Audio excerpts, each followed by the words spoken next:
Panginoon, alagaan mo ang aking pamilya. Panginoon, maraming salamat sa mga bagong blessings na hatid ng araw na ito.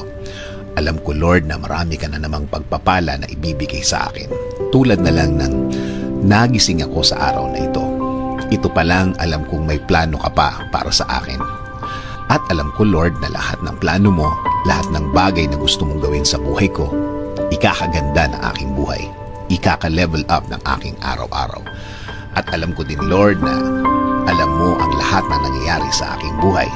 Alam ko din na bahagi ng blessings mo sa akin ay ang pag-aalaga mo sa akin. Na gawin akong safe saan man ako mapunta at saan man ako andun. Ginagawa mong safe ang lugar na yon. At alam ko, Lord, na since ikaw ang nanguna ng aking buhay, alam kong patuloy mo akong i-guide sa mga darating na araw at panahon.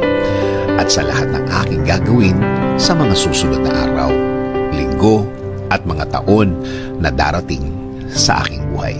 Kaya ngayon, Lord, kasama po ng aking dasal na ito na alagaan at protektahan mo din ang aking pamilya, Lord. I-bless mo sila sa lahat ng kanilang gagawin at pupuntahan. Patuloy niyo silang i-guide at gagawing blessed kahit saan man sila mapunta. At alam ko din, Lord, na meron ka ding magandang plano para sa kanilang mga buhay. Alam kong i-guide mo din sila sa araw na ito at patuloy mo silang babantayan sa lahat ng pagkakataon ng kanilang buhay.